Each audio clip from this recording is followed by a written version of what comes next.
Dans l'ouest, le pic des crues est derrière nous, mais combien de temps faudra-t-il avant que l'eau s'évacue? Les gros coefficients de marée ralentissent le phénomène. Vous allez voir que dans plusieurs communes, des pompes ont donc été installées. Reportage signé Emmanuel Binet, Laszlo Gelabert et Lucie Carbajal. Vue du ciel, une commune de 3000 habitants transformée en chantier. 420 mètres de tuyaux, 6 pompes et une quinzaine d'agents de la sécurité civile. Brancher la pompe vide cave. Appelés en renfort pour cette cabine d'ascenseur et cette cave entièrement inondée. Le propriétaire vient tout juste d'acquérir cet hôtel. Impossible d'ouvrir demain comme prévu. Si on racle pas, si on met pas la pompe en route, ça continue de monter et puis c'est quand même quelques, je dirais 3-4 cm quand même. L'eau pompée est directement rejetée dans la Loire. À chaque coin de rue, système D. Ces pompes tournent 24 heures sur 24. C'est vrai que si on fait pas ça, l'eau remonte tout de suite. Mettant à rude épreuve le réseau d'assainissement.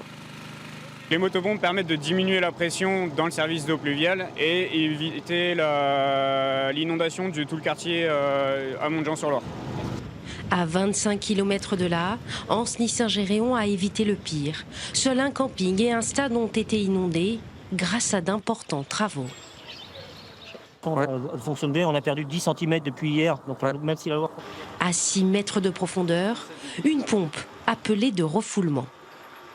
Ces pompes puisent l'eau pluviale et va refouler cette eau pluviale à quelques dizaines de mètres en bordure de Loire, dans le lit.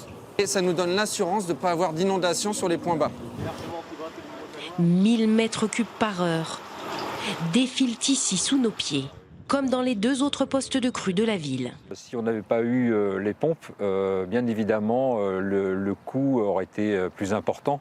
Un investissement pour les plus petites communes, compté entre 100 et 150 000 euros pour chaque pompe de refoulement. Dans certaines zones, l'eau a stagné pendant plus de 10 jours, une situation qui a forcément fragilisé les routes, mais aussi les infrastructures comme les ponts ou les digues en Gironde et dans le Lot-et-Garonne où la décrue est bien amorcée. Les élus commencent à peine à évaluer les dégâts. Ariel Camus et Alexandra Poupon. Difficile de rouler sans tomber sur un panneau comme celui-ci. Quelques pas derrière, une route éventrée par la crue. Faire attention, pas trop s'approcher parce que ça peut s'ébouler. C'est incroyable. C'est une catastrophe. Gérard, agriculteur du village d'à côté, prenait quotidiennement cette route. Ça va nous faire perdre du temps, oui. Des détours, 3 km de plus, quoi. Les réparations prendront plusieurs mois au minimum. 300 à 400 000 euros de coût pour la communauté des communes. Son président reste pour le moment accaparé par les infrastructures de son village. Là, c'est la salle des fêtes de la commune. Il y avait 1,10 m d'eau. Les bâtiments municipaux sont endommagés et il faut encore estimer les dommages sur la voirie, en train d'être nettoyée. À quelques kilomètres de là. Aujourd'hui, suite à la décrue, on se rend compte de l'ampleur des dégâts. Ce maire voit lui aussi le coût des réparations grimper au gré de mauvaises surprises. On a une partie du pont qui commence à partir. Vous voyez, les fentes importantes. Ça va être à la charge de la commune plusieurs dizaines de milliers d'euros, rien que pour ce pont. Sans compter 50 000 euros de regoudronnage des routes et les nids de poules. Même situation à Langon, en Gironde. Alors, tout a bougé. On voit l'éclairage public qui s'en va.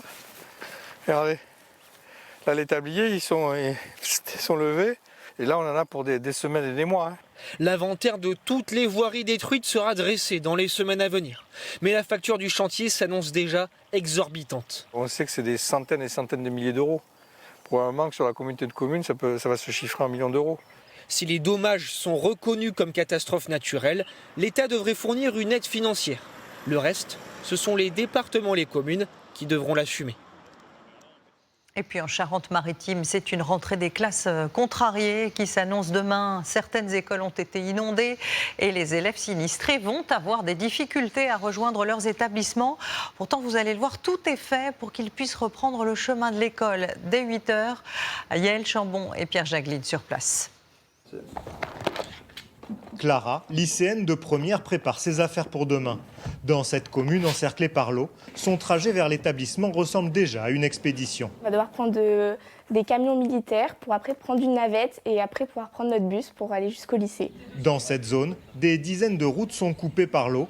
Et voilà l'arrêt de bus, où la trentaine d'élèves devra se rendre demain. C'est là où on va prendre le camion demain. Là, je pars à 7h35 de chez moi. Là, je partirai à 6h50. Ça pique un peu. Mais bon, c'est comme ça.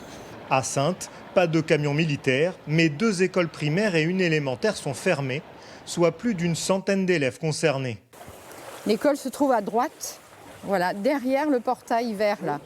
Ici, l'eau dans la cour de récréation ne permet pas d'accueillir les enfants. C'est une école qui accueille 3 niveaux d'élèves de l'âge de 3 à 6 ans. Et ils vont aller dans 2 écoles maternelles de la ville de Saintes, dans des zones évidemment non inondées.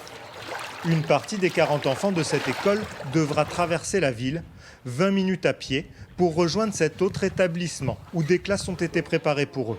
Il va y avoir des petits lits qui vont être ajoutés, parce que les enfants des écoles maternelles dorment encore l'après-midi. Les repas vont être livrés en conséquence, puisqu'il va y avoir un plus grand nombre d'enfants.